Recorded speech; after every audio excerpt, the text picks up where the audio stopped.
Hey guys, thanks for joining us here at Salty Ginger Talk. If you're a returning listener, it's great to have you back. If you're new to the channel, really glad you joined us. Hope you like what you hear. So, we always find awesome guests for you. Tonight's guest is absolutely no exception. Her name is Lexi Godlewski. She has a coaching business. She has lived a very interesting life. I'm not going to spoil it by talking about it ahead of time, but there's so much to learn. Lexi's so smart and so good at communicating the thoughts and concepts that she coaches other people on. We're really excited for this conversation to bring it to you. So, without further ado, let's bring Lexi onto the podcast now. So, Lexi, thank you so much for joining me here at Salty Ginger Talk. Yeah, thanks so much for having me. I'm so happy to be here. Me too. We connected a long time ago, Yeah. and then there was just a series of things that prevented us from getting together. But I've really been looking forward to it because I think you talk about many of the same things I talk about to my audience. Not only do you talk about them, but you've lived them, and you talk about them in a way that's different than me because I'm kind of a hard charging, in your face kind of a guy, and that works for some people, but it doesn't work for everybody. And so hopefully. I'm really excited that your approach, the way you talk about things and sharing your story, is going to resonate with a big section of our audience. It's like, I'm tired of Joe telling me to get my shit together, you know?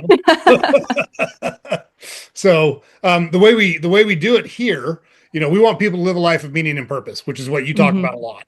Yep. And I watched your TEDx talk. I've gone through your website, and we've had a couple of conversations. So, like, I know we're very aligned on a lot of things. But the way we do it is we would love for you to tell us kind of how you got from where you started to where you're at a high level. And then we'll go back and kind of do deep dives on the things that taught you the most or the things that are most important to you, the things you learned about.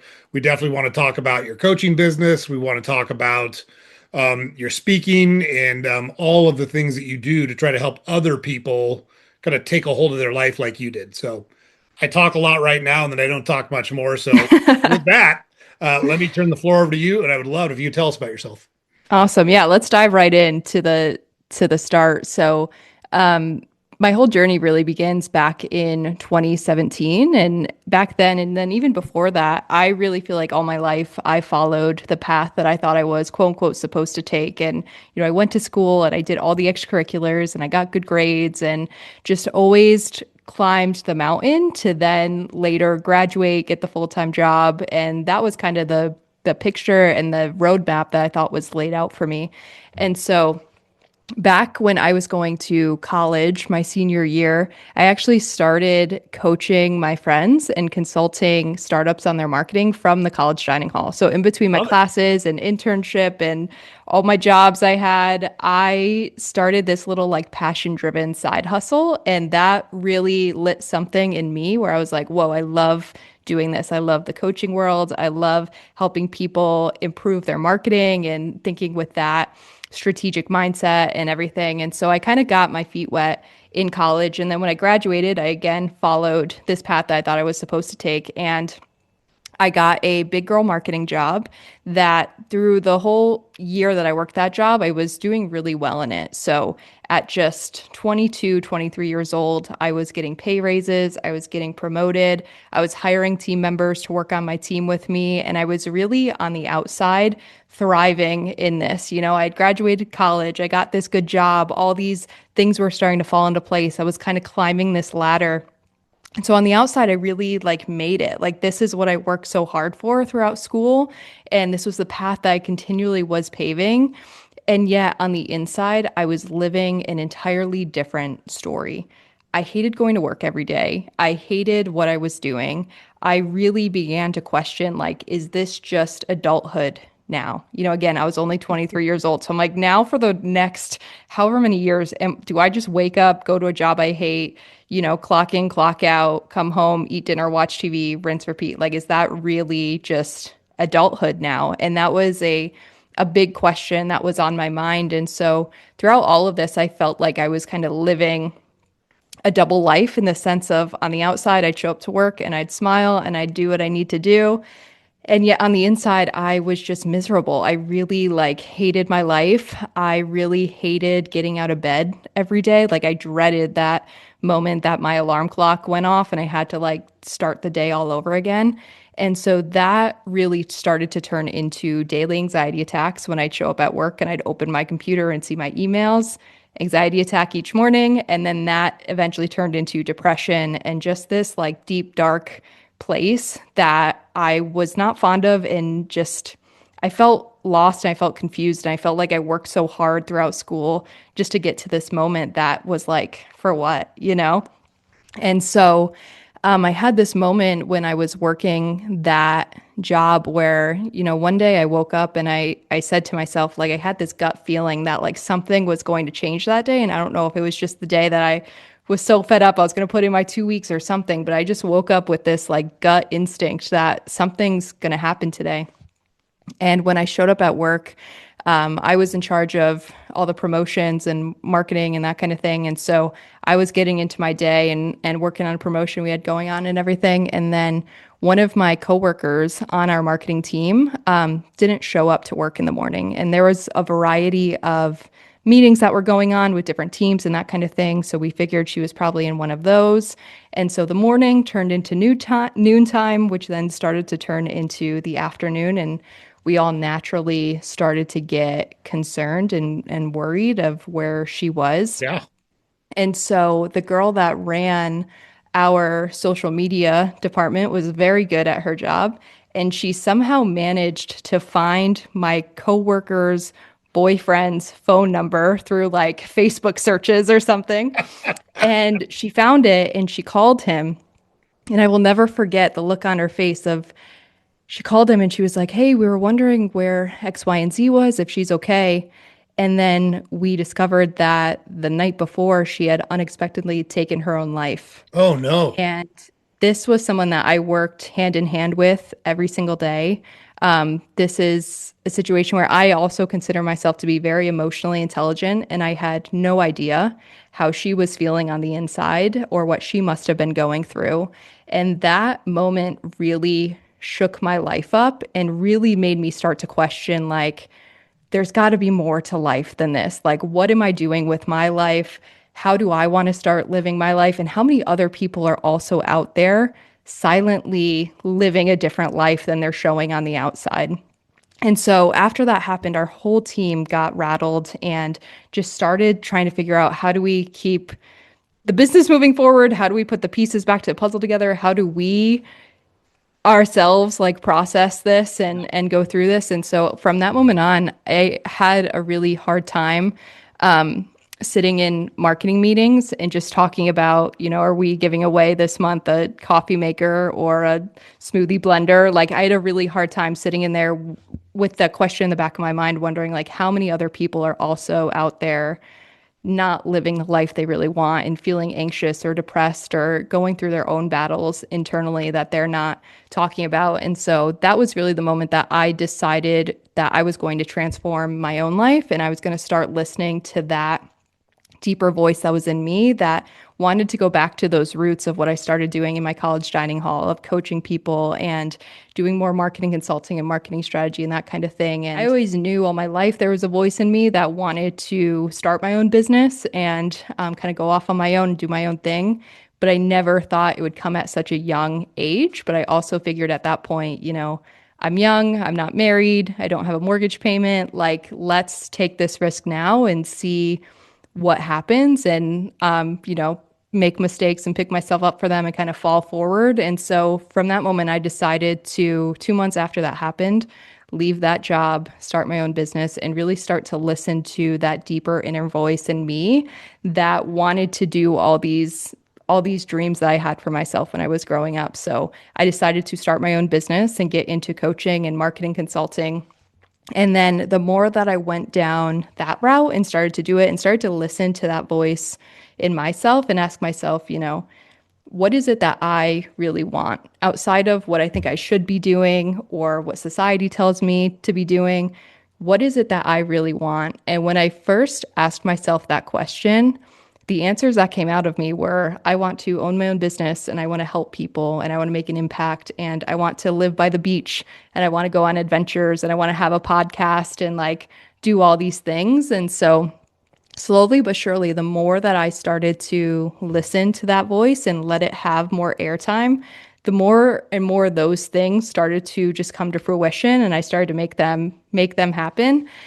And so as I got into this work, I really started to see how, especially in the online space, how many slimy and manipulative marketers are out there. And then especially with now the rise of AI and how people are using that to market, like it was even, 7 years ago, 8 years ago, was really mind blowing, like how many manipulative marketers were out there. And I knew then too, like there has to be a different way to market, and market in a way that's intentional, but you don't feel slimy when you do it. That's Mm. where my whole kind of ideology of being a soultrepreneur was born, of like, how do you lead with the soul piece first and listen to that inner voice that you have, and then also build it and market in a way that is both authentic to you and intentional, but still strategic at the same time. And I really began to merge those two worlds together to help other people who were really mission driven entrepreneurs market in a way with heart and with the strategy as well. So fast forward a few years, and then I just continued to listen to my heart the most that I could, and every day just continue to tap in and listen to that. And that eventually brought me on a journey after the pandemic in 2021 to take a big leap of faith, which was to leave New York, which is where I was born and raised, and up and move to Hawaii, where I Oh, had pretty never been similar. before. Pretty Yeah, similar. pretty similar. Same thing. Same thing. Where I had never been before. I did not know anybody out there, and was really just a gut calling in me of let's go try this out. I told my family, like, I'm going to go try it out for a year and see how it goes. Ended up staying for 4. And so just really taking that leap of faith too, and really it was a challenge for myself just to see what is really possible when you follow and you listen to that inner voice that's in you. And I learned that the more that I began to do that, just the better and better life became. And the more it continually surprised me at how good life can really be. And so from there, it's just been a continual journey of how do I continue to lead with my soul, but how do I also help other people listen to that voice and follow it, even when it feels scary, to see what happens when you do. And it's just been an amazing journey of helping others, tap into that and create the dreams that they've always had in them too. Yeah, so that's a great overview. I have tons and tons of questions. So let's just Bring them jump on. in. Just first a comment because I think it's a super important subject, and we haven't talked a lot about it on this podcast. But that is, you talked about your coworker committing suicide, and I've heard that feedback, that same feedback you gave. Like my wife's a super emotionally intelligent person too, so we balance each other out Yeah. really, really well. It's probably not fair to say I'm not emotionally intelligent. I'm not. I don't hold a candle to her. She's by far the most emotionally intelligent person I've ever met. It's kind of like being married to Michael Jordan. Like you're not going to be better at basketball than Michael Jordan. Yeah. You're not going to be more emotionally intelligent than my wife. She's phenomenal. But I have heard that people have interacted with people who have attempted or committed suicide and said I couldn't see anything. I didn't know. Um, did you learn anything from that in terms of like asking questions or signs to look for? Or I'm bringing this up only because if there's someone out there thinking about doing something drastic, I'd love it if they could find a way to talk to someone before they did something drastic. That's the whole point of my question. So I'm not trying to put you on the Yeah. spot. 110%. If you are feeling or having suicidal thoughts, like reach out to someone, either call or even just reach out to a friend. One of the things that I've learned is that there are so many people out there that do want to help. Like there are more helpers than there are harmers out there. That first step is really being willing to just voice it out loud and admit to yourself, like, I don't feel good.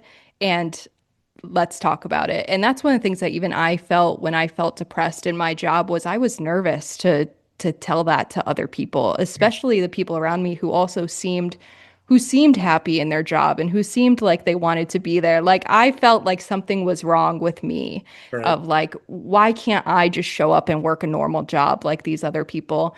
And so one of the biggest things is just like being willing to open yourself up to even reach out and ask for help, or reach out and just have a conversation, or just reach out to a friend and like be willing to be vulnerable and be honest with them. I think that's one of the biggest things. One of the other things that I have learned, one of the things I think about from that experience is one time my coworkers and I were having a conversation about what would you do if money was no issue? Like Sure. what would you be doing with your life? And I remember the coworker who took her own life. I remember her saying that she would have a totally different career and it would be in a totally different industry and not what she's doing right now. And that's a piece that always stuck with me of Mm. like, there was another dream in there that never got to see like it come to life. And so how many other dreams are in people that they just think, oh, that's, I could never do that, or that's not realistic, or they don't even give it to the airtime to just like let themselves dream the dream. And that's something that I really started to connect with and get curious about is like, what are those dreams that people have? And then what are the things getting in the way from them actually turning into reality? And I began to question it in my own life instead. And that's why I made these major leaps of faith of leaving my job or moving to Hawaii to see, like, when you do listen to that dream that's in you and listen to that voice, like, what is possible when you follow it. And just each time that I do that, it's just, I'm amazed at the things that happen and the synchronicities that happen. And really, just this magic to life happens that is like unexplainable until you experience it yourself. Yeah, that's great advice, and I really appreciate you sharing just your personal experience with the audience, so that if someone does need, I always say the best disinfectant is sunlight. Everybody's problems I seem love big that. until you drag them out into the light of day, and they're not as bad once you get Hmm. them out in the light of day, and other people can kind of help you, and you'll be shocked at how many people be like, well, yep, I went through that, or I know someone that this is my experience with that, and all of a sudden the burden's a little less heavy to carry. Right. And it might Right. not be instantaneous, but you can start making progress, and at least you see light at the end of the tunnel. So really appreciate you sharing that. We're a bit out of order because I did want to talk to you about what was your motivation to start your side hustle in college. I Yeah. wanted to get that conversation out of the way because it's heavy, and the rest of the stuff Yeah. is less heavy. Yeah. But what was your motivation to just like as a college student to kind of start Yeah. side hustles with your cohort? Great question. So, when I went to college, I originally wanted to go into the fashion industry. I originally wanted to become a buyer for like a big clothing company, and that was one of my original dreams. And the college that I went to has an amazing internship program where throughout your time as an undergrad, you actually did three different internships. So my first two I did in the fashion industry, and then the third one I actually took an internship doing marketing for pretty much this HR consulting firm. And for them, I did all their marketing, but then I met the consultants that they had on their team. And one of the consultants who worked there, I just thought her job was so cool. Like she was traveling for work, but she was working with leaders and organizations and she was consulting them, but she was also coaching them. And it was just this like interesting world that I never really knew existed prior to that. And so one day I mustered up enough courage. I was really like a scaredy cat back then. So I mustered up enough courage to just ask her, like, hey, could we go out and grab drinks after work one day so I can just ask you about what it is you do and your job and everything? And she said yes. And so when we sat down, she was really the one that introduced me to the coaching world because I never even knew the coaching world was like a Mm. thing. But I did notice throughout all my life growing up that I always had these really interesting moments happen where I would have like a new friend come into my life and then something really hard or challenging would happen to them. For example, I had one friend in high school had a really bad cancer diagnosis, or I had another friend who lost a parent. And so they would like come into my life and then something really hard would happen and I'd help them through that hardship. And then we'd kind of like go our separate ways. So I always noticed this natural thing that would happen. And what I later learned was when I was introduced to the coaching world, I was really just coaching them through that situation without knowing that that's what I was doing. Mm. And so when I first learned about it, there was just something in me that lit up that was like, I need to like be doing this. And so the woman that I went out to drinks with, she had her own coaching business on the side. So her and I actually created a barter where she would coach me, and in return I would do her marketing for her coaching business. And so the more that she started coaching me, the more I fell in love with that world and was like, okay, let me try this. Like, let me try coaching my friends. And then that's when I also, like, my school had an entrepreneurship program, so I was involved with that, and that's how I kind of got into the marketing aspect of things and helping startups with their marketing and their marketing strategy. So it was just kind of this like natural progression of things that looking back now, I think really came again from the roots of what I talk about, of just listening to that inner voice and like following the footsteps and the breadcrumbs that's leading you towards. I love that. A couple of things I'll point out here that we talk a lot about on this podcast that you just referenced without saying the words. One is action. You were not passive in this No. process. You were taking steps. You were doing things. You weren't just studying in theory. And I'm 100% for reading and educating and learning and all of those things. But it doesn't mean a hill of beans if you don't put it into action in your life. Yep. And at some point, education becomes procrastination, right? Oh, I just got to read this Hmm. one more book. I just got to watch this one more video. And look, we want tons of people to watch our podcast so it can help them build a life they want. But if you just watch our podcast, it's not going to do nothing for you. You got to take what Right. you learn here and go apply it. And you just talked about doing that over and over and over Yep. again, not knowing where it was going to take you, not knowing where the final destination was, but it was going to help you figure it out by continuing to take those actions. And then Yeah. collaboration is the other one. You talked about friends in high school. You talked about working with fellow students in college. You talked about your mentor. Expanding your circle is so important, and just networking and collaborating. And there's all sorts of, you said it earlier, there's all sorts of people that want to help you out there, but Hmm. there a lot of times they won't take the first step. If you take the first step, it's a great way to go. And it's weird because one of the things I've learned is one of the best ways you can get someone to want to be in your circle is to ask them for a small favor. Don't Hmm. offer to do something for them. Ask them if they can do something for you because it makes them feel needed. It makes them feel important to you. And they actually want to do it. It makes them feel good Yeah. to do it. And then they're comfortable coming back to you and saying, hey, that's all done. Awesome. Now, maybe we go out and get a drink together. Maybe we go out and play around a golf together. Maybe we talk about your business a little bit, but it opens that door.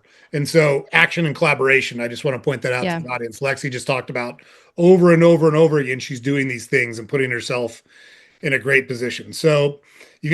you got these side hustles. You graduate college, you get your marketing job. Everything seems like it's awesome. That's a very familiar story, by the way. Right, wrong, or indifferent. I deal with a lot of attorneys in my life, Hmm. both professionally and I know a lot of attorneys personally. And I think the next attorney I know that's happy being an attorney will probably be the first one. But they've got so much time and effort invested in being an attorney. Right. It's a long road to get your law Right. degree and pass the bar. But most of them get into it and go, ugh, this isn't really like what I thought it was going to be.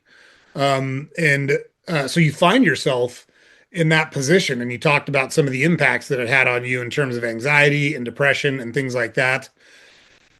It takes guts to say, hey, from all outward appearances, it looks like I'm riding high here and I'm miserable.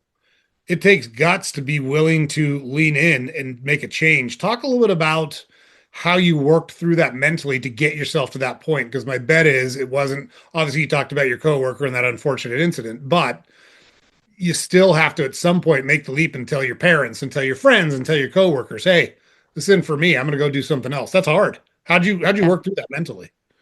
Yeah, great question. I remember vividly there being this moment that happened where when I was working in the office, we had pretty much like a open floor plan with the office. So a lot of times other people from other departments would come over if they needed something from the marketing team. And so there was this day that I was, just working along, doing stuff on my computer, and this woman who was double my age at the time comes over, and you could just tell she hated her life. Like she hated it. Like she did not want to be there. She did not enjoy anything about this. Like she was just like angry and didn't enjoy her life or her job. And I just had this thought, like when I was watching her, I was like, if I don't do anything, like that's gonna be me.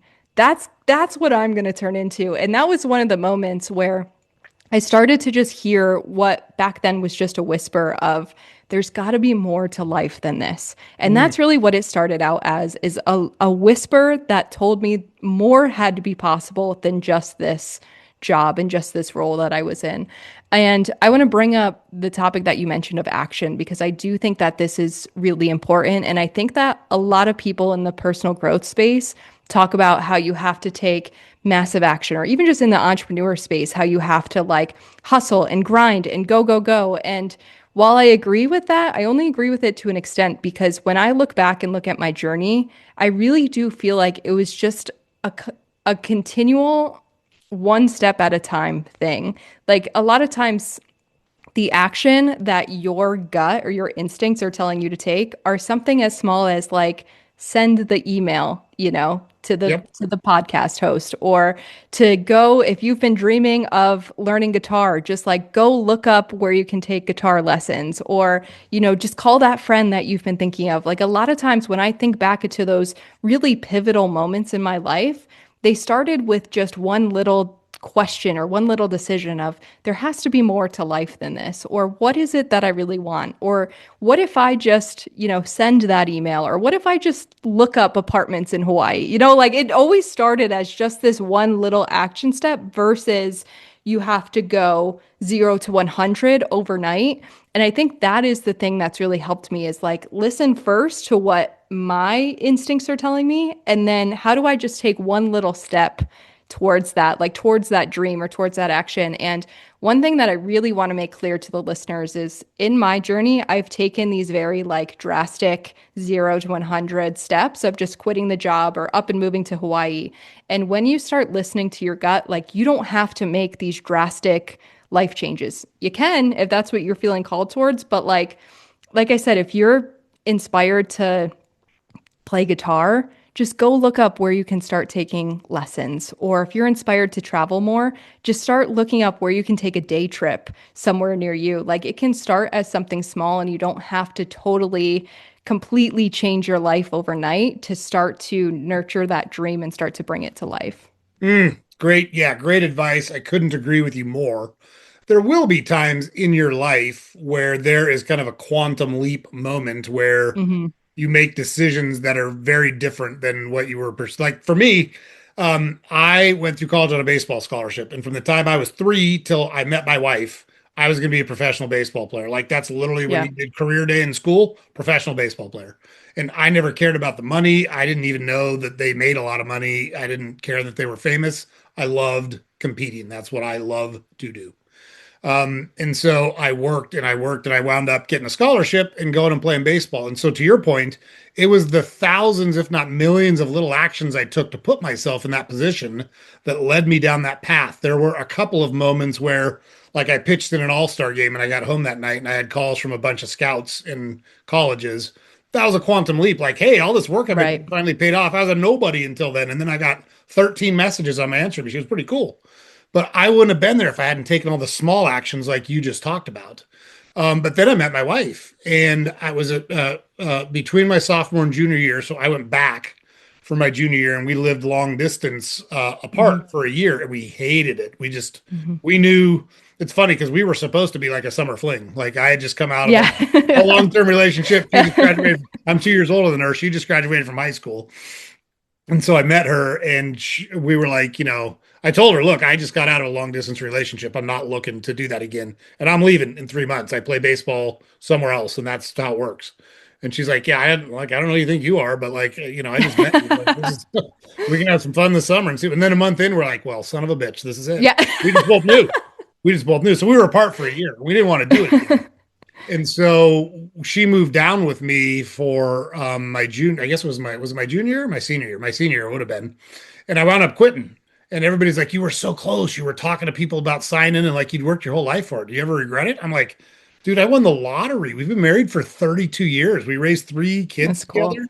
Like she's Yeah. the best person I've ever met. I've never once given it a second thought to walk away from playing baseball. And so that, to your point, that's like trust in your gut. I knew what Hmm. was right. And back then, that world of minor league baseball, because like a guy like me, was I better than most people at baseball? Yeah. Was I better than most professional baseball players? No, I was not.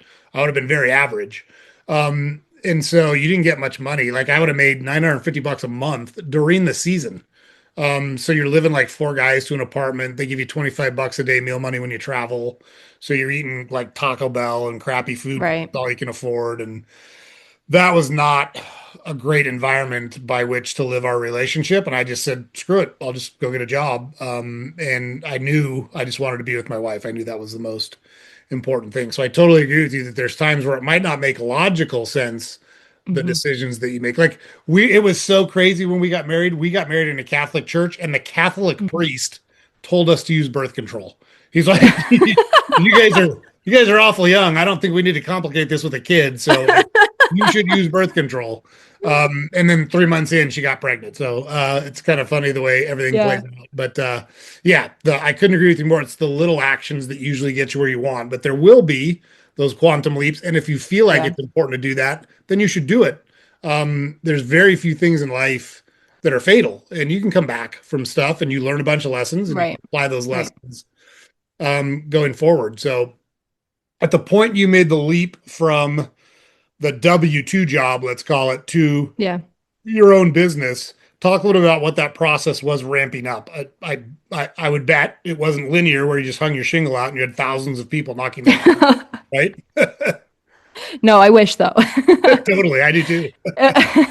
No, it was again gradual where even from college and where I was just doing these little like marketing, consulting, and coaching, just side hustles. Some of those continued even when I was doing my full-time job. So I started doing like website design for people who would reach out or just coaching people and that kind of thing. And so it really started small. And then it wasn't until I really like left that job. And part of it too was the job just had a really toxic environment Mm, that I just knew I couldn't thrive in, and I knew that I just couldn't stay in any longer either. So that is like a big piece of the puzzle of why I felt like I needed to just remove myself from that situation. But truthfully, what I did was I left that job, and I'm actually really happy that at that age I wasn't making a lot of money, because I think if I was making six figures, I'd be yeah, less likely to leave that job, right? But because I really wasn't making that much, I felt like I had less to lose. So when I left that job, I picked up nannying gigs. I started working at a coffee shop. I just would pick up these other side hustles to help pay the bills while I figured out this whole like, how do I build a business thing?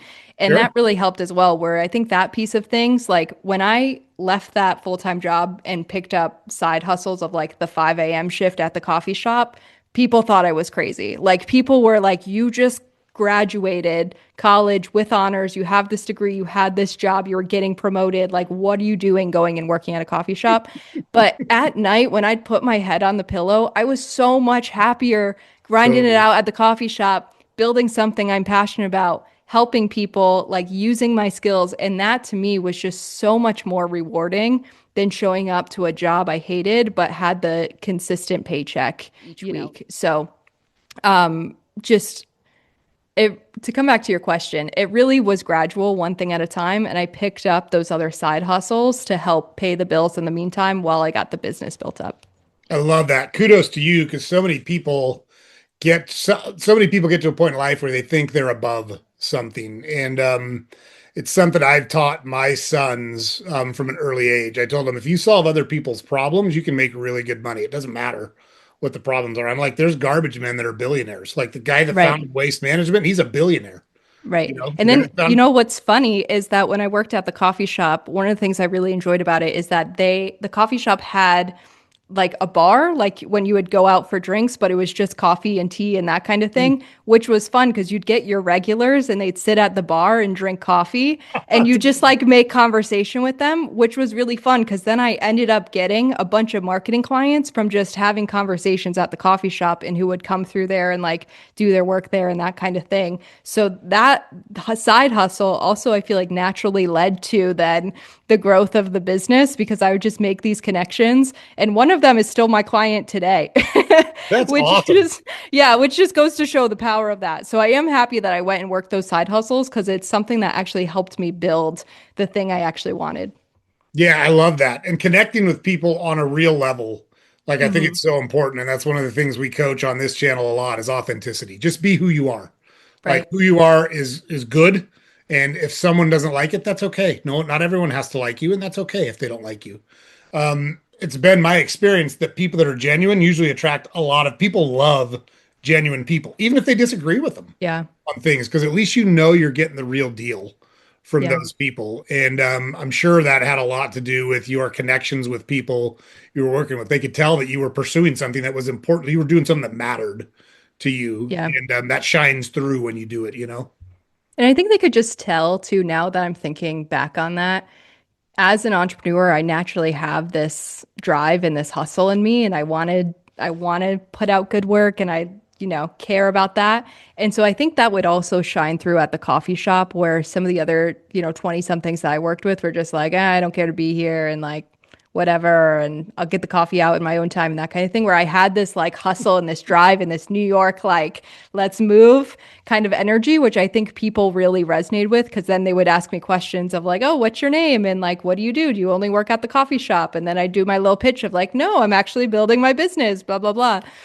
So I think just having that both authenticity to your point, because I think that is crucial, as well as just this natural passion and drive, both really helped me in that situation. I love that. It reminds me of so I'm competitive. Like I am just, Hmm. I've Me too. always been competitive. That's, yeah, the way you described it made me think that. So like I used to cry when I lost the soccer game at recess in grade school. Yeah. I hated losing. I I hated understand. it. So I was at a job, and I'm out on my own now with some partners, but I was at a corporate job, and I wound up going fairly high in the corporate structure, and so we were at a food bank, and we were putting together these pallets of food for donations, and we were going in shifts. So Hmm. one group of our company would go, and they'd do a 4 hour shift, and another group would go. And we were like one of the last ones to go. I think we sent 10 groups through there. We were like number 8 or number 9. And so I got there with my group, and the guy said, so here's what you do, and here's how it works. And I said, what's the record? Who's put together the most pallets? And he's like, what do you mean? I said, we've had 10 groups through or 8 groups through here. Who's put together the most pallets? What's the number? And I think he said 2. And I said, got it. And so I grabbed my group. I said, if we don't put together more than 2 pallets, this is a failure. Like we're going to crank this out and we're going to knock. We put together 4 pallets and That's we had right. so much fun doing it because we were hustling. We were, Yep. we figured out a system where this person did this and this person did this. And I just think if you gamify so many things and you think about it like a challenge, how Yeah. fast could I do this? How good could I get at this? How much better could I be the next time I did it? You Yeah. can learn to push yourself on things where most people are like, this is just like a menial task. What are you doing, man? You Yeah. know? Yeah, and to really translate that into like soultrepreneur terms of when I work with my clients, I always bring it back to what is the mission? Like what are you setting out to do? What is that mission? Who are you trying to impact? And every time I feel like when my clients are like, I don't know what to do, or what should I be focusing on? There's so many things. Like every time we come back to that of what is the mission? What are you here to do? And we get clear on that, that automatically gives them the direction then of like, okay, I need to go do X, Y, and Z. And it gives them that sense of just clarity and direction and purpose in what they're doing. I love that. And it's a great segue to talk about your business. So you've got, I know, a coaching business, but I believe you offer other things as well. I'd love for you to kind of tick off all the things that you do and how you work with people to help them with various aspects of life. Yeah, so I really help very mission-driven, purpose-driven entrepreneurs build with both soul and strategy. So what's cool about what I do is I mix both the coaching aspect of it with the marketing and the marketing strategy and consulting side of it. So I have a whole like soultrepreneur process that I bring them through. Of first and foremost, we focus on the soul piece first. So what is the vision? What is it that you actually want? What's the mission? What are you setting out to do? What are those limiting beliefs or the mindset that's getting in the way from you actually taking action on it and doing it? We gain clarity on all these things first, and really that we get to the heart and soul of who they are and their mission and their company they want to build. And then from there, once we have that, we shift into the entrepreneur or the marketing mode of say, okay, who's the dream customer? What are the core problems that they're facing that you're going after? What's your offer? What are you pricing it at? How are we growing an audience? What's the content strategy look like? And we get clear on the marketing aspect. And so it's this really cool just infusion of both the heart piece and the instinct piece with the now intentional marketing strategy. And now how do we actually, to your point from the very beginning, take action on this dream and turn it into reality instead of just like dreaming and hoping that it comes to life. And that's one of the things that I found is I work with a lot of like service-based entrepreneurs, authors, just people who want to build something and they want to make an impact, but they don't want to come across as a slimy, manipulative marketer. And so with that, I've learned that you can totally lead with the authenticity and lead with the good-heartedness and still market in a strategic way that helps you build what you want to build and get the results that you want. And I found that it's even more powerful when you lead with the soul piece first versus just saying, how much money can I make out of this? How many followers can I get? That kind of thing. Oh my gosh, I couldn't agree with you more. It's a little bit oxymoronic. And what I try to explain to people is if you really want something, you should not focus on it, which is the exact opposite Mm, of what you think you should do. yeah. What you want to do is focus on the approach or the steps that will lead you to your ultimate goal. And I relate a lot of stuff back to sports because my simple Yeah. mind can process things much better that way. And I coached a lot of things after I got done playing. And I used to tell our coaches, if you want to make a guy a good hitter, don't focus on getting hits. Focus on what you need to do to get hits. How does he hold his hands? How does he move his hips? How does he set his feet? How long should his stride be? What should his head do during the swing? Don't focus on the result. The result will follow if you get all of those things right. So I called it coach the approach. We want to coach Cool. the approach. Don't coach the outcome. Now, I totally agree with you because if you don't know your final destination, you don't know what those things are. They're going to lead you to your final destination. So I couldn't agree with you more that you do have to have some type of a goal or a target that you're shooting for, but then you just got to kind of leave it out there and you got to focus on this. What do Yeah. I have control over right now that's going to help me move a little bit closer to where I'm going? And you talked about that Yeah. in your process, the little steps that you took Yep. over and over again that led you to a really good spot. And one of the questions that I always ask my clients too is, who do you want to become?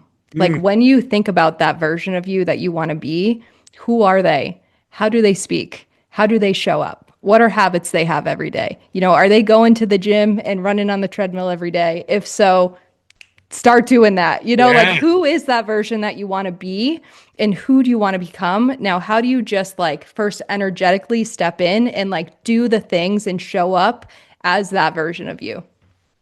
Yeah, I love that. I think it's such a great approach. What has been the thing that surprised you the most about running your own business? You're like, wow, I didn't expect that.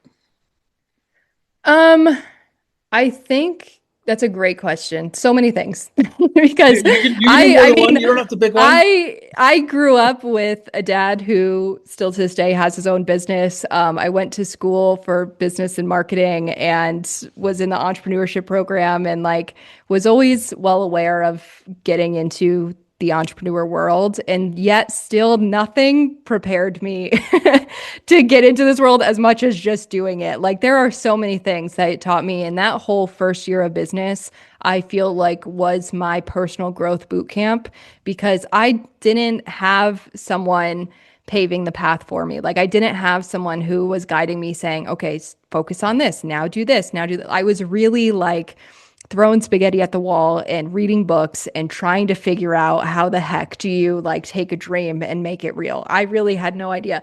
And so the biggest thing that I feel like I've learned is that people are going to put up a highlight reel on social media, That's right. but every single one of those people are going through things that you have no idea about. That's And I think that's one of the biggest things that I learned is like, because I would compare myself a lot of, look at how did this person get so far so quickly? This person's promoting that they made six figures and they're going to teach you how to do it. Like, how did they do that? And what I really learned is that so many of these people are just putting up, their best content or their highlight reel, and you have no idea, what's actually happening behind the scenes. And so just have grace and have like, just be easier on yourself. I can be really tough on myself and hold Mhm. myself to a high standard. So I think a lot of entrepreneurs would benefit from just being slightly easier on themselves and like letting themselves off the hook, especially when they're doing something or building something for the first time and they don't have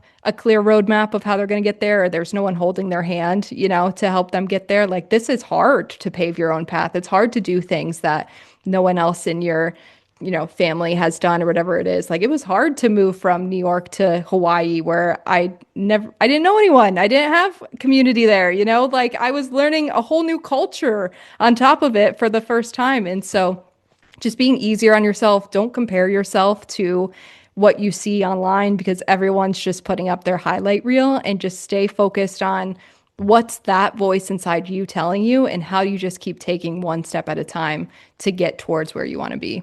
Yeah, totally. That's great. That's a great learning that you just shared with everybody. And so you had like a front row seat to entrepreneurship through your dad, and then you go through school and you're involved in entrepreneurship programs.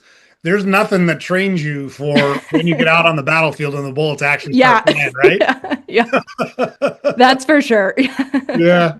All right. So it's funny. I've coached, like I told you, I've coached a lot of stuff, and I found that I'm a really good head coach. And I try to explain to people a lot. It's really easy to be the head coach right up until you're the head coach. And then you have to make the final call. And it doesn't matter what the final call is, there's going to be people that disagree with you. And I think I'm good at it because I do a good job of factoring in all of the kind of variables, listening to other people's thoughts and opinions, kind of synthesizing all that, and then trying to do what's best for the team. Sometimes you get it right, sometimes you don't get it right, but I was never afraid of doing it.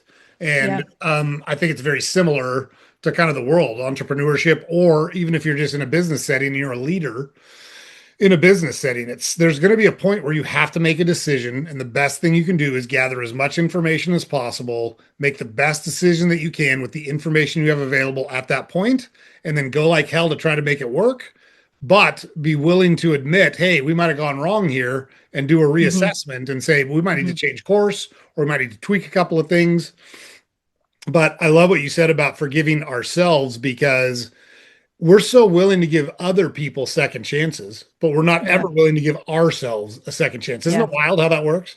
Yeah, one of the biggest things when I was getting ready to leave my job, and that's when I really feel like my transformation journey began. And one of the things that I started to realize was how I spoke to myself every day. Mm, Because back then I was so hard on myself. Like the self-talk that I had was so mean. Like I would never say that to someone else. I would never say that to a friend or a family member or anything, but I talked to myself in such a harsh, cruel, mean way. And the mm, more I started to pick up on those stories and just tell a different story in my mind, speak to myself with more love and more compassion and more understanding and not beat myself up so much, that was a huge game changer for me. That is something that can feel so small but adds up so much. Of like when you hear those stories that you tell yourself of I'm so stupid, how could I do that, or yeah, I'm always late, or whatever it is, just like start to pick up on them and just start to change those stories,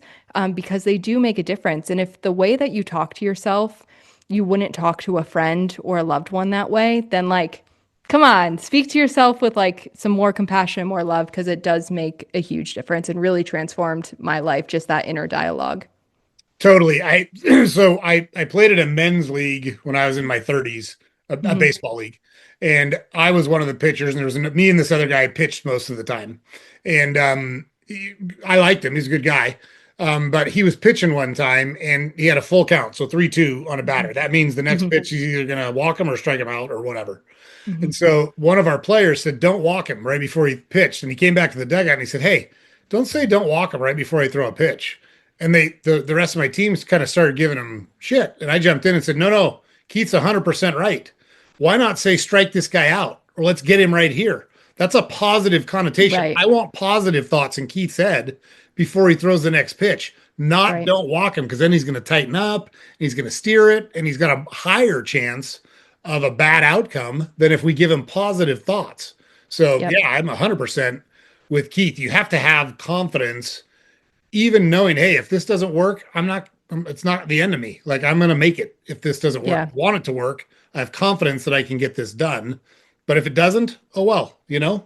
Yep. And one of the biggest things I learned is just how crucial it is to be on your own team first. Because whether you're building a business or just pursuing a passion of yours or wanting to greatly change your life, when you start to shift out of the ordinary story and habits that you've been living in and start to dream bigger or want different, there's going to be a lot of people that think you're crazy and don't agree with you and are like, why would you do that, you know? And those are the moments that you really have to like be a cheerleader for yourself and believe in yourself and be on your own team to say like, no, I'm capable of doing this and I can do it. And just being on your own team first is so powerful because if you're not even on your own team, it's going to be hard for other people to join you on your team too. You know, like you have to be willing to really stand up and root for yourself. Totally. And as it relates to criticism, one of the things I explain to people is it's rare. I really struggle to think of an example where someone that was more successful than me or someone that was better than me criticized me. It's almost always someone who's doing less than Right. me or hasn't achieved what they perceive as much as I have achieved. And it's because they don't feel good about where they're at and they're kind of lashing out towards you. And you got to learn to just let that stuff roll off. Hmm. I'm not saying ignore it, because it's a tricky thing, because just because someone doesn't have your best interest in mind doesn't necessarily mean that their criticism of you is not valid. They might actually find something that like you can work on and become better at. So, but you've got to separate the source from the topic or the meat Right. of the topic itself. But yeah, like criticism is part of life. If you think everyone's just going to agree with everything you've ever done, like, come on, man, that ain't how it works. Yeah, and really audit and look at like who are you taking advice from? Yeah. Are they someone who has done what you're trying to do or are, you know, in the ring with you or are they just a spectator on the side watching? Because it's a lot easier, you know, I'm watching the Olympics right now. It's a lot easier to watch from the sidelines and be like, you should be going faster, blah blah blah. And it's much different to like actually be playing the sport, you know, and be doing the thing. So being very intentional about who you're taking advice from. Are they someone who's like in the ring doing the thing, or are they just a spectator on the side? Has been really helpful and a big lesson for me to learn too. Yeah, totally.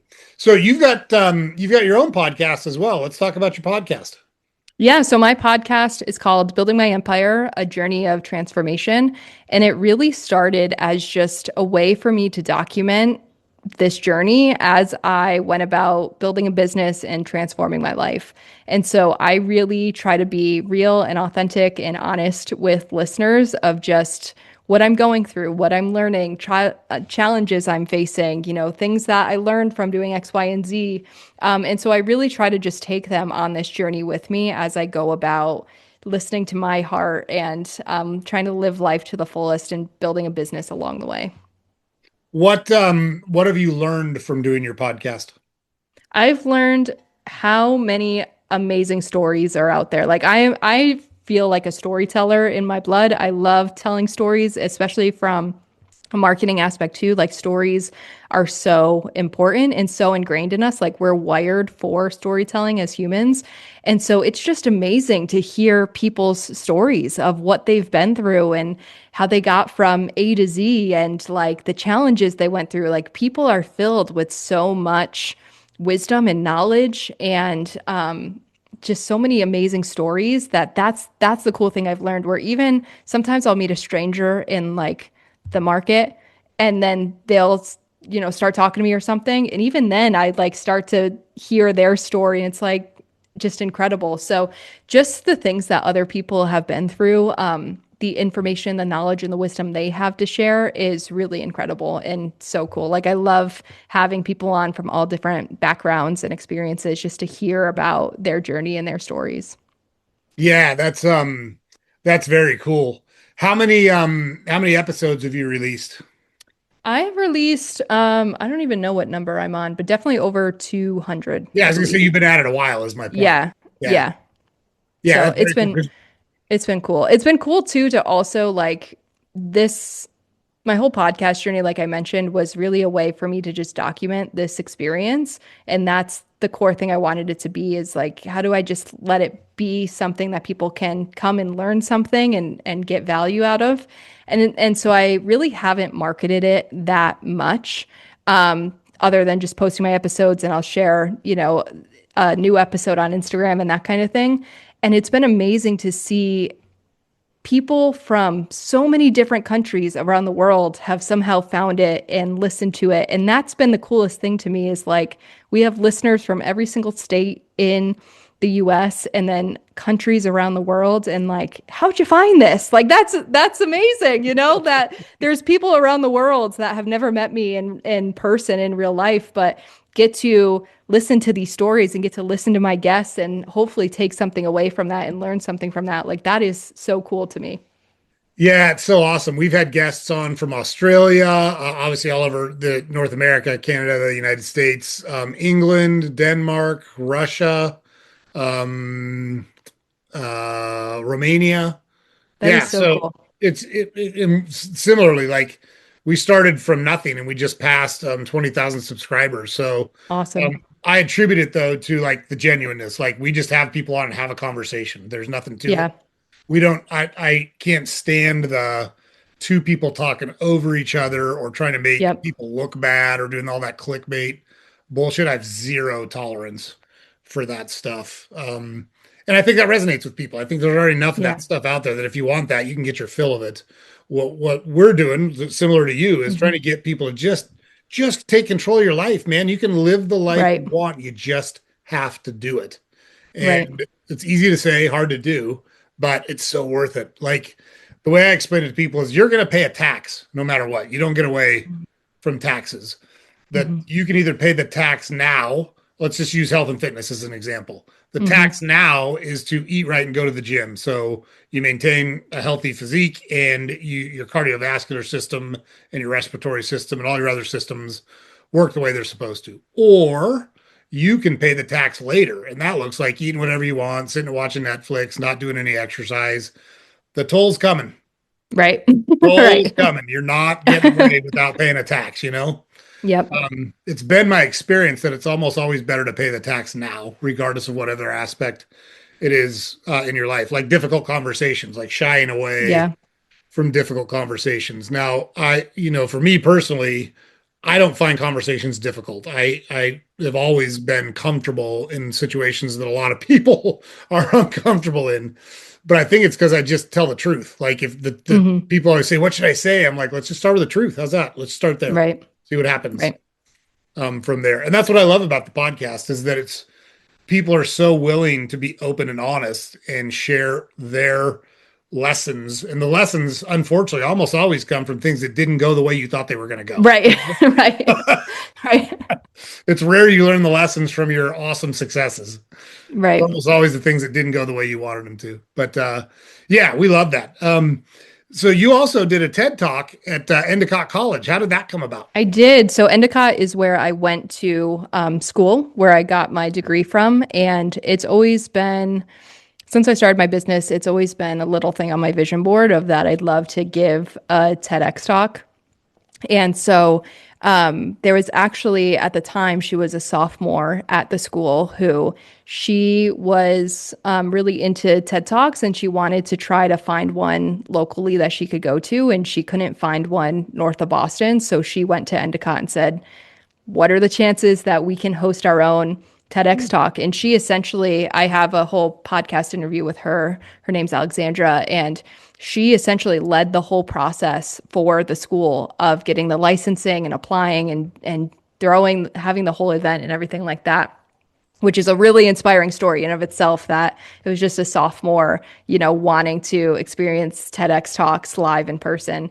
And so she essentially got them the green light to host their own TEDx talk. And so then I got word that that Endicott was having their own TEDx talk. So there was an application process. So you did have to apply with a lot of the details already of what your talk would be about. So, what is the main idea you want to get across? What's the research and the science behind it?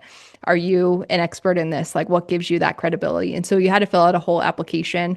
And there were, I found out later, over 50 something applicants for 10 spots. Ooh, wow. So, yeah. And there was a whole committee that like went through all the applications and voted for them and that kind of thing. So I was lucky enough to be one of 10 selected for one of those spots. And so found out late January, what was it, 2024, it must have been.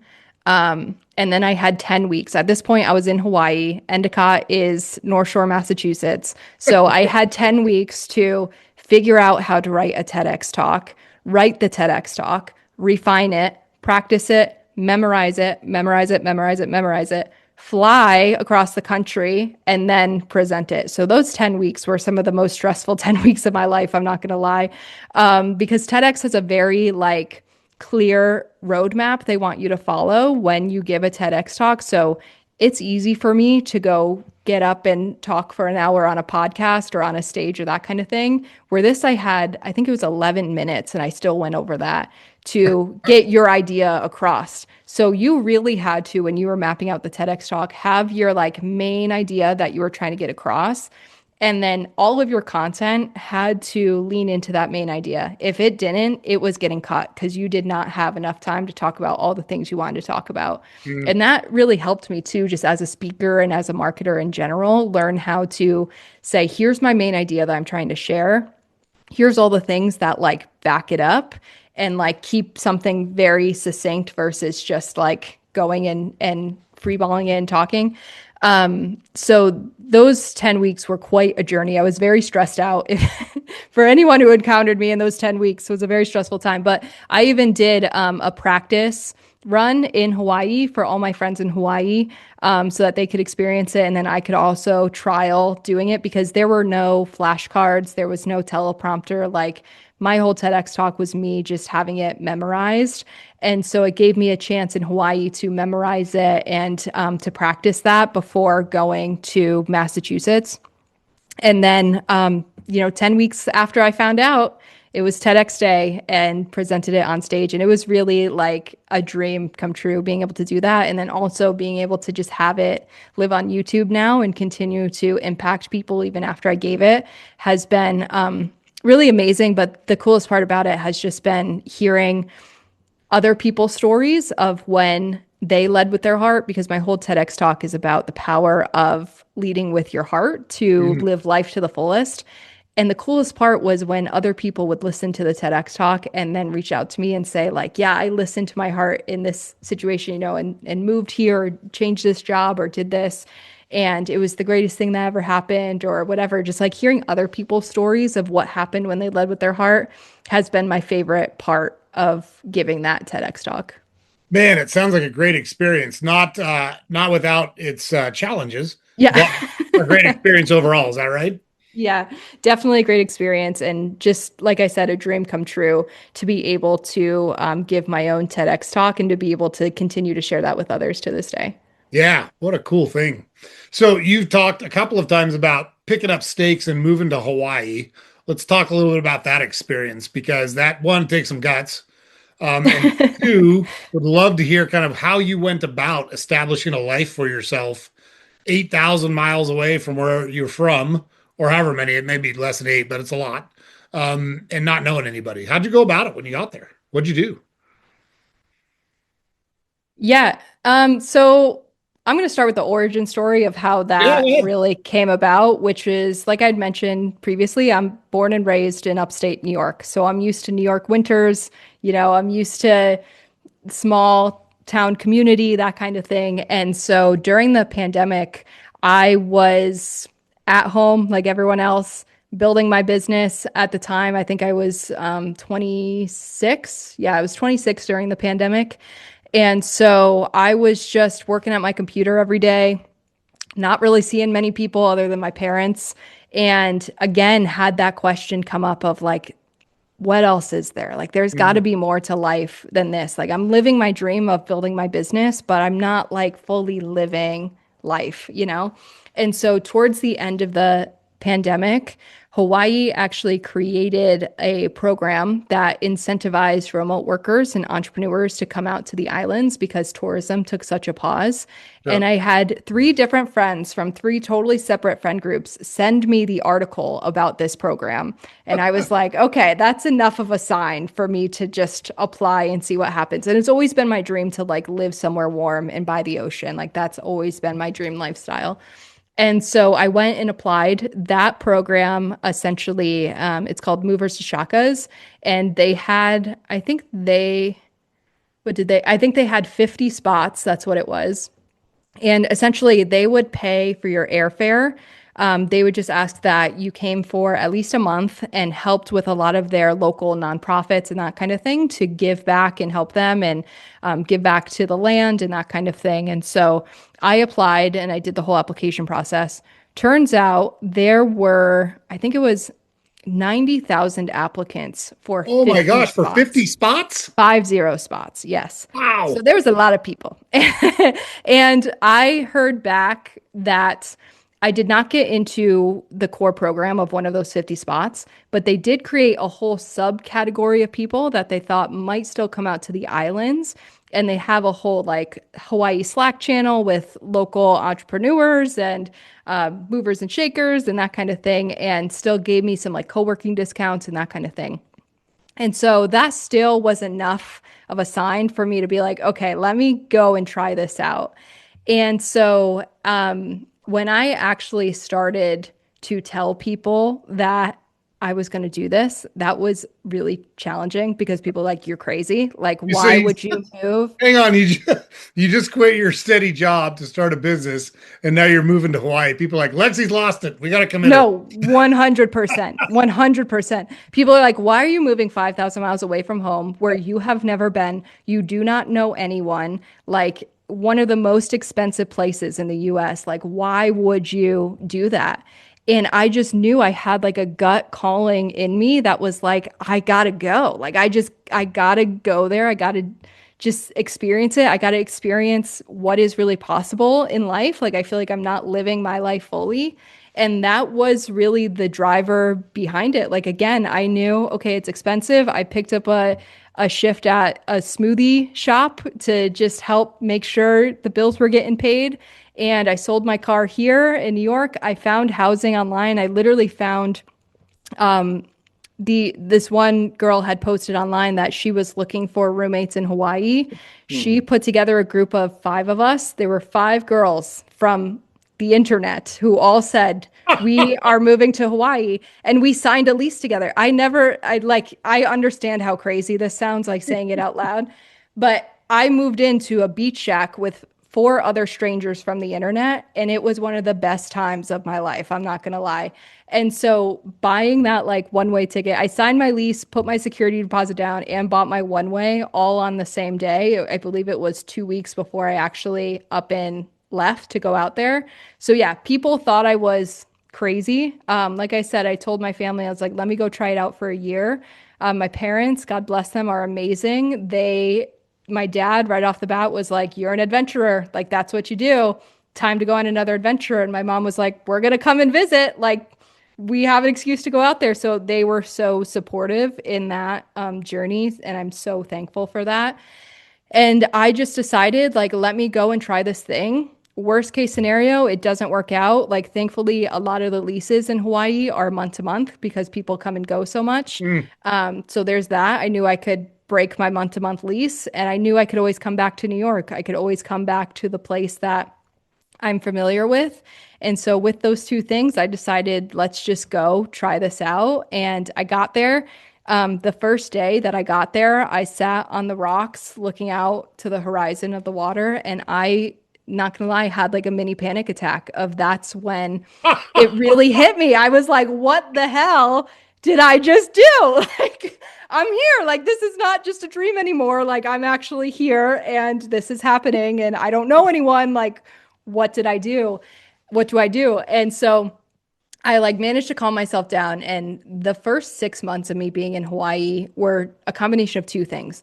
One, it was me telling myself to just take it one day at a time because when I was in that moment, sitting on that rock, like looking out at the ocean, I really was like, how am I going to make it through a month? Like, how am I going to even do this? And so I just told myself, like, one day at a time, we're just going to focus on the day we're in right now. So there was that. And then the second piece was I decided to say yes to pretty much every invitation that came my way the first 6 months of being in Hawaii.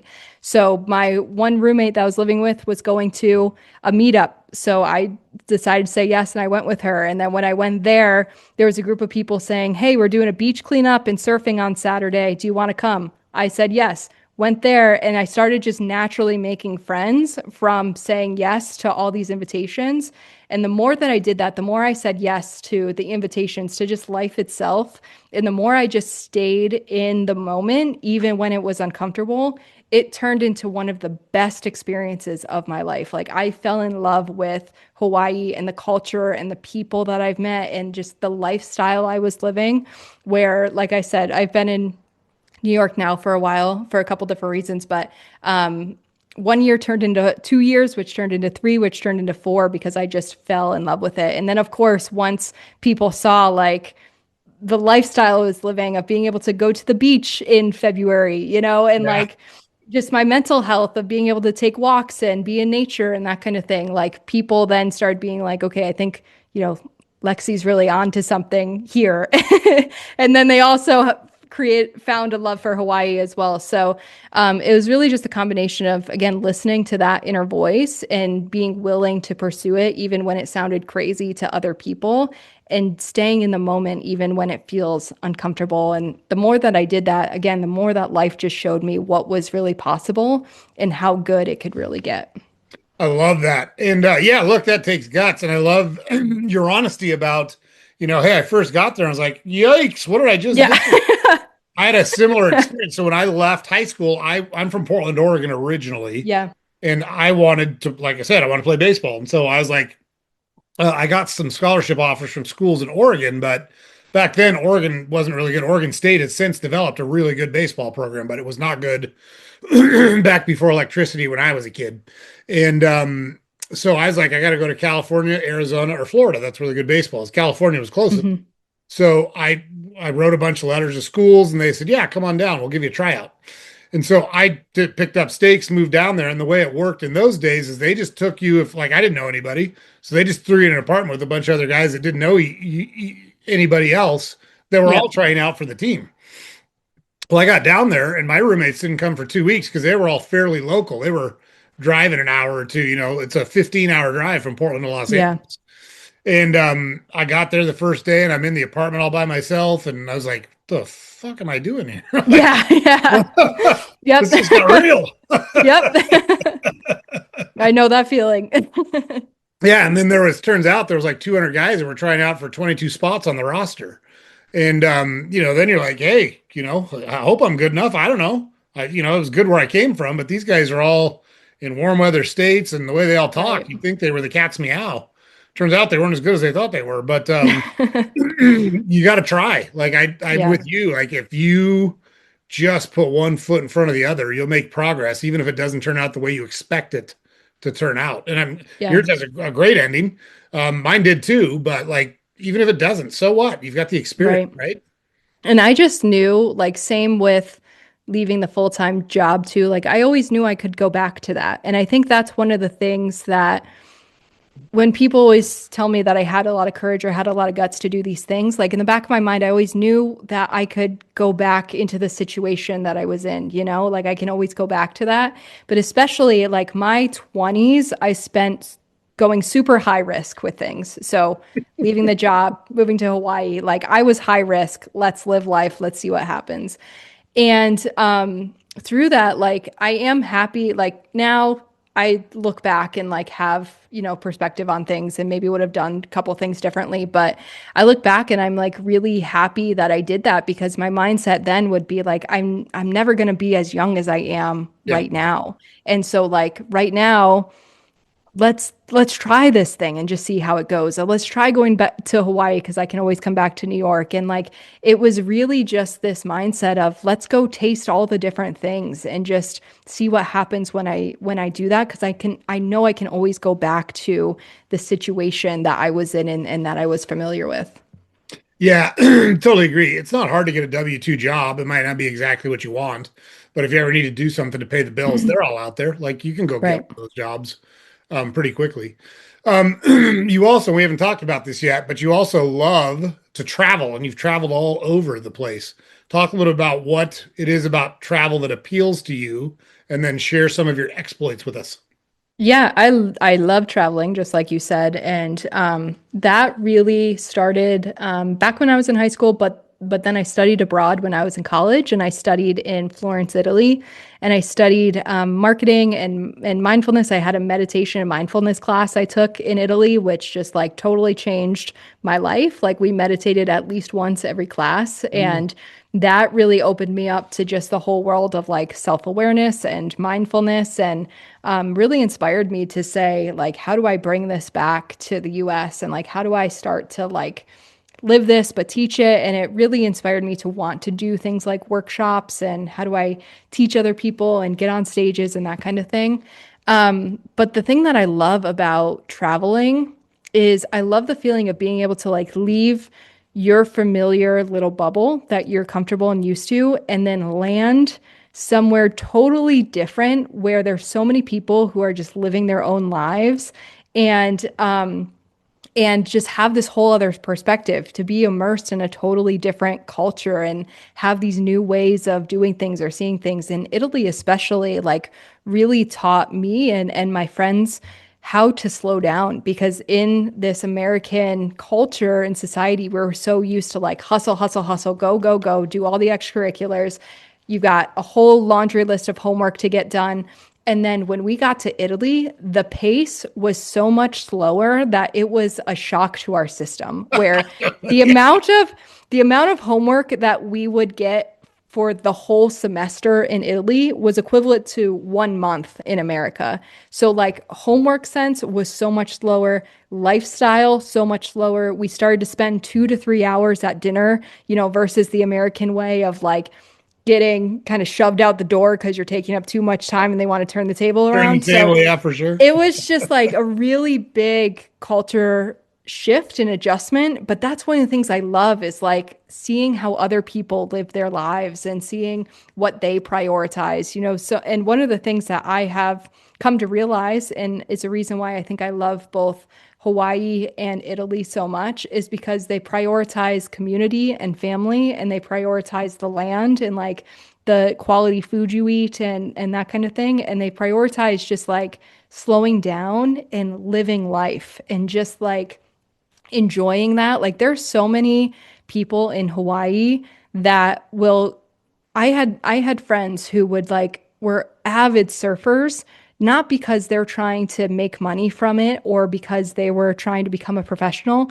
but just because they loved to surf. Yeah. And you would see that with a variety of people from all different ages is they would be out there surfing just for the love of doing it. Mm. And that's what I love is like when you travel, you get exposed to these different things. And especially being from the East Coast where it's so much focus on production and working and hustle and how fast can you move and what's the bottom line, like to experience these places that were more focused on like are you having fun, like are you living life, are you doing what you want to be doing, was really eye-opening and just has given me so much that I'm appreciative for because it helps me see a totally different side to life than just what I'm used to in New York. Yeah, for sure. It's so I'm in the grocery industry and I was a buyer for a while, and so I bought all sorts of different categories and whatnot. One of them was olives. And so like green olives, manzanilla olives, most of them come from Spain, so they're imported. Mhm. And Spain shuts down in August. Like Yeah. Yeah. they just all quit working. Yep. So I didn't know that until I was placing orders, and I'm like, I need this order to get here, whatever, August 15th. And they're like, oh yeah, it's not going to happen. I'm like, what do you mean it's not going to happen? They're like, nobody in Spain works in August. I'm like, what Yep. do you mean? They're like, I mean exactly what I just said. Nobody See you in works and takes a September. month Yeah. off. Yeah, it's wild.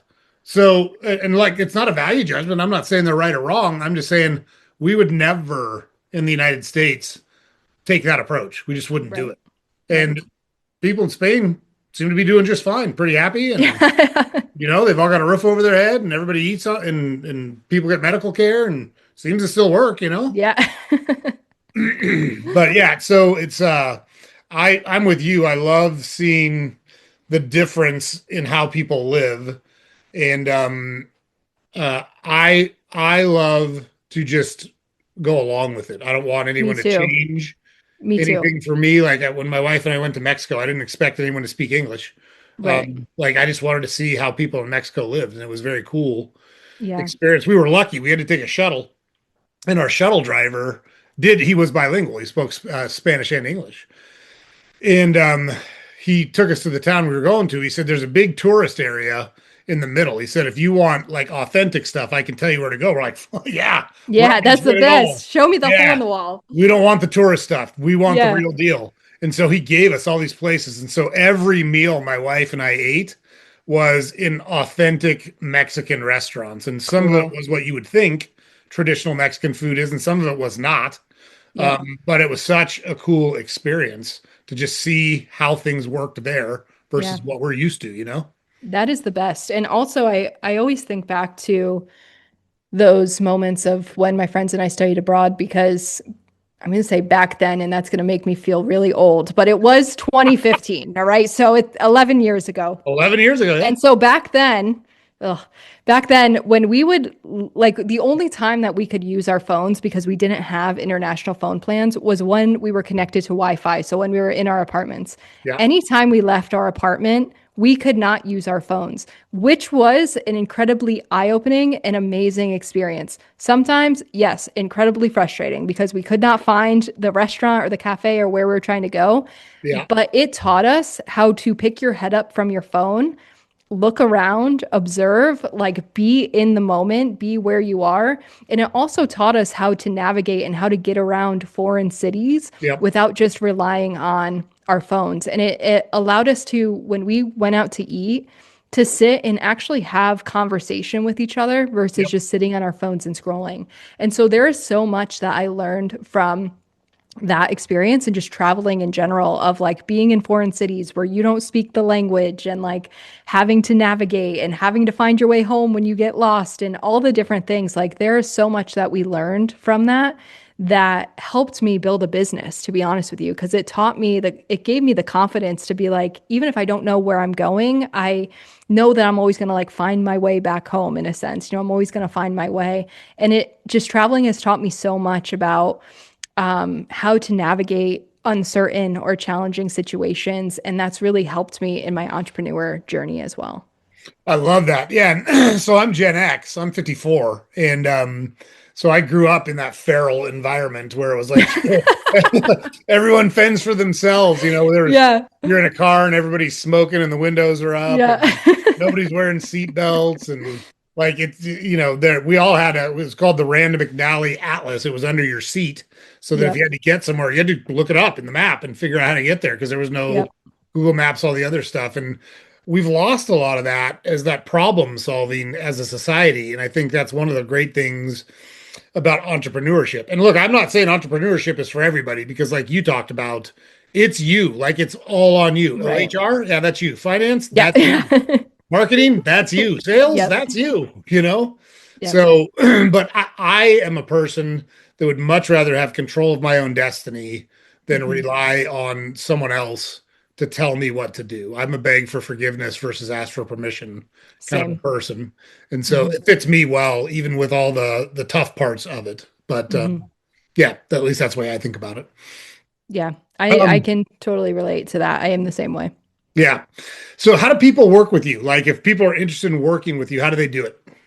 Yep. If people are interested in working, feel free to come over and connect on Instagram. That's the platform I hang out most on. My handle's at Lexi Godlewski. Or if you're just looking to really get your feet wet and start learning more about what it means to be a Soultrepreneur and kind of how we do things different, I have a free training on my website as well that you can go and get that really starts to break things down and just get you going, so you're not just thinking about all the things but getting into action like we first talked about. So if you are interested in that, you can grab that free training at transformwithsoul.com.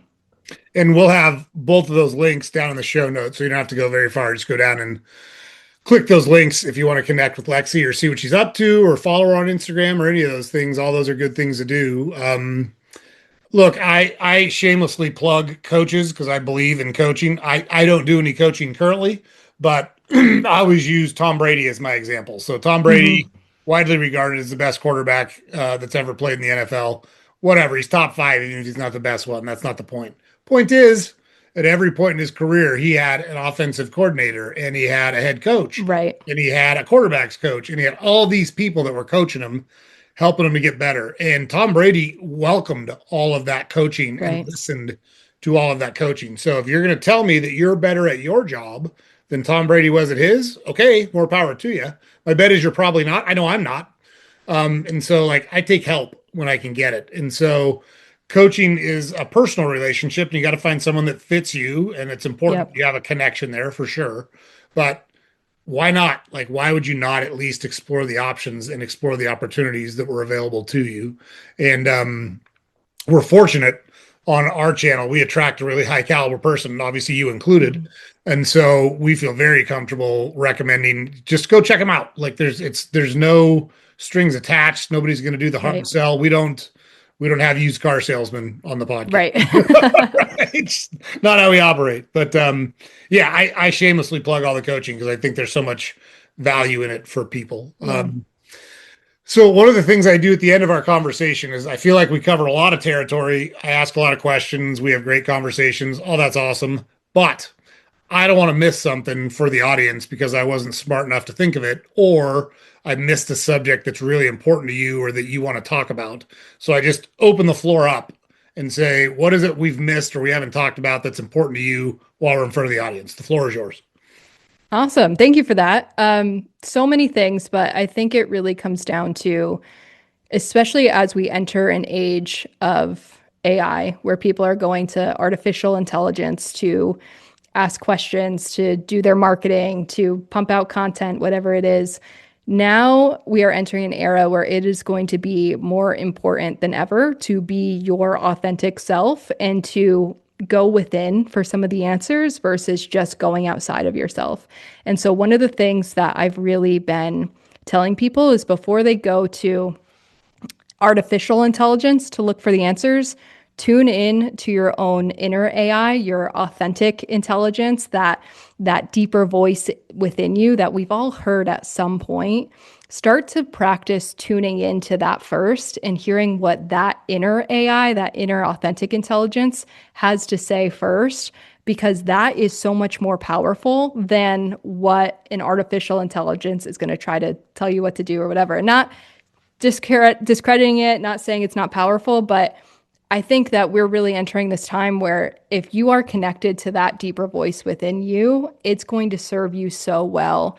So the more that you can practice just starting to hear that voice, listening to that voice, starting to follow it, like the more I've done that, the more life has shown me just how amazing it can be and what's really possible. So I challenge the listeners to do that too, to start to listen to their own inner AI before going outside of themselves to look for the answers. Oh, I love it. Top notch. Couldn't agree with you more. I'm a perfect example. Like it made no sense for me to quit baseball and marry my wife, and I would have missed out on by far the best thing in my life if I Right. hadn't had the intelligence to say, "Hey, everything in me tells me this is the right thing to do, so I'm just going to do it." Right. So Right. it made no sense. Like I was right on the cusp of where I wanted to be, and blah blah blah blah blah blah blah, and here I am, happier than I ever could have been down that path 30 plus years later. So it's Yep. yeah, it's awesome. Lexi, thank you so much for joining us on Salty Thank Ginger Talk. you. I loved our conversation. You did such a great job. Thank you so much. Thanks for having me. This was a blast. Yeah, well, I'm going to put some pressure on you while I got you. You'd be a perfect candidate. We started doing a live stream on Thursday nights at 6 o'clock, and somewhere down the road, I'd love to have you on the live stream. We're not marketing it at Yeah. all. The last one, we got almost 500 people that were watching. Awesome. Yeah, but I'd love to have you on there because we take comments and questions and stuff Yeah. from the listeners, and you'd be a perfect candidate for it. So somewhere down the road, I'd Oh, love to thank get you. you. Yeah, I would love that. Honored. Thank you so Beautiful. much. I always ask on camera to put a lot of pressure on the guest. So Hey, they that can't was an really tell me automatic no. yes either way. Don't you worry. Awesome. Yeah, well, we'll put you on the list, and I'll hit you up for a live stream appointment here in the future. Awesome. Thank you so much. I had a blast. Thank you, Lexi. Really appreciate it. Have a great night. You too. Okay, Lexi, great job. Oh my gosh, that was Thank awesome. you. Yeah, Yeah, I loved outstanding. it. Thanks for having me. I You appreciate it. And bet. thank you so much for your patience of just last year into this year. Thank you so much. I really appreciate that. It's funny. I tell people all the time, I'm agnostic on when you come on the podcast. We just want good people on the Yeah. podcast because I think a lot of people feel like, oh, I just had my initial conversation. I've got to get it done in the next X, whatever X is in Yeah. their mind. And I always tell them, like, this is a side gig for me. I've got a real job as the Mhm. CEO of a company. I Mhm. do this because I love doing it. I probably should figure out like it's big enough now that like we're getting calls from talent agencies and booking people and Mhm. all that stuff, which is it's wild to me. I'm like, this is the Yeah. Salty Ginger Talk podcast, right? You know who you contacted. Um, You but know what I you're do it, signing up for. Yeah. yeah, exactly. But to your point, I do it because I love doing it, and I think that's why it Yeah. works. Like, Yeah. I'm Totally. sure there's some way to monetize it, but I haven't given it any thought. But by having folks like you on that talked about like it takes guts to do what you did, Right. and having people see that and hear you talk about, yeah, I wasn't sure, and yeah, even after I made the decisions, I wasn't sure sometimes, and I just kept putting one foot in front of the other. I think it's such a powerful way to demonstrate to people that they can do it too. It doesn't matter who you Yeah. are, doesn't matter where you are, you can still do it. You just have to do the hard swallow and start taking steps. 100%. Amen. I love Yep. it. Thank you so So, much. yeah, we're great. I'm going to hang out. I got to do my intro and outro after you are done. So my producers got it all in one Cool. spot. But I've got you on the follow up list. We'll hit you up for a live stream because Perfect. you would be awesome on the live stream. I would love to join. Thanks so much for having me. I appreciate that. Yeah. Well, until the next time. Awesome. Sounds good. Thank All you right. so Thanks, much. Lexi. Have a great night. Bye. Bye bye. Okay, guys, there you go. So we did not oversell Lexi in any way. Did a great job. Loved her story going through school, landing a job that she thought was the path for her, recognizing, hey, this is not for me, and having the guts to step out and do her own thing. Moves 5,000 miles away from her family, kind of on a whim, not really on a whim, but kind of on a whim, and how she made her life there. Talked about traveling, talked about her coaching business, talked about her speaking, talked about her TEDx talk. Super, super interesting.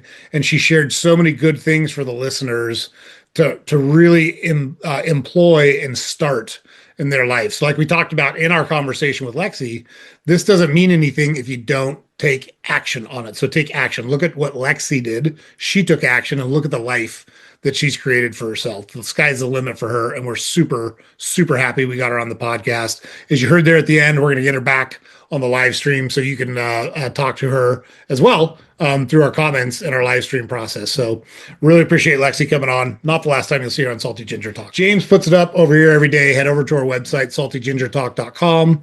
All of our podcast episodes are available there. Links to our social media accounts available there. We publish a newsletter every weekday you can subscribe to there.